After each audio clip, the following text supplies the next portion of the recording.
സമയം രാവിലെ 8 മണി. ഷൈൻ ഡാൻസ് ചെയ്യാൻ പോവുക.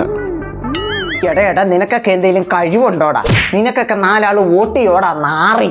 എൻ്റെ മൈക്കേലങ്ങാണം തൊട്ടാ നിന്നെ ഞാൻ തുപ്പും.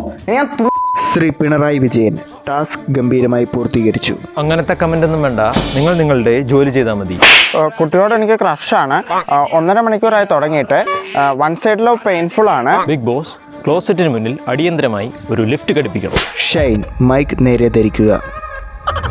വലിപ്പിന് ശേഷം ലാലേട്ടൻ അവതരിപ്പിക്കുന്ന പരിപാടിയാണല്ലോ ബിഗ് ബോസ്.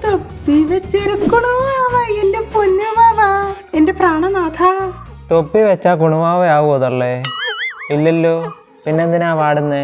ഇനി പാടിയാ ഞാൻ തുപ്പും. കുട്ടിയോട് എനിക്ക് ക്രഷാണ്. ശ്രീ മോഹൻലാൽ നാഗസൈരേന്ദ്രിയെ ഈ ബിഗ് ബോസിൽ നിന്ന് ഉടനെ പുറത്താക്കണം. എന്ത് പറ്റി? അവർ കറുത്ത വസ്ത്രം ധരിച്ച് നമ്മെ അപമാനിക്കാൻ ശ്രമിക്കുന്നു.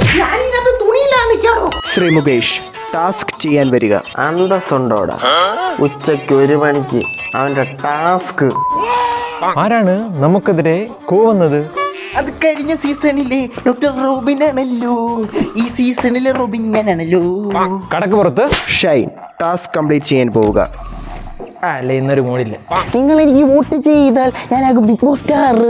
താങ്കൾക്ക് കൺഫെഷൻ റൂമിൽ നിന്നും പുറത്തേക്ക് പോകാം. ഇല്ല, കസേരയിലിരുന്നാൽ ഞാൻ പിന്നെ എണീക്കില്ല. ഒന്ന് കഴിച്ചോ? കഴിച്ചില്ല. എന്റെ തങ്കക്കൂടെ എന്താ കഴിക്കാഞ്ഞേ? എന്റെ പൂമുത്തൊന്നാ കഴിക്കാഞ്ഞേ? എനിക്ക് മനസ്സിലാവുള്ള എനിക്ക് വേണ്ട, എനിക്ക് ബിഗ് ബോസ് വേണ്ട, എന്നെ പുറത്താക്കില്ല. അങ്ങനെ ഒരുത്തം പുറത്തായി. ഇനി ഡബിൾ ഹാർട്ട് അടിക്കി. യെസ്. ശ്രീ പിണറായി വിജയൻ കലവറയിൽ അവലോസുപടി കൈയിട്ട് വാരിയെന്ന് കേട്ടു. ഈ കൈകൾ ശുദ്ധമാണ്. സംശയമുണ്ടെങ്കിൽ പരിശോധിക്കാം. ക്യാമറയിൽ തെളിവ് കിട്ടിയിട്ടുണ്ട്. ആരവിടെ?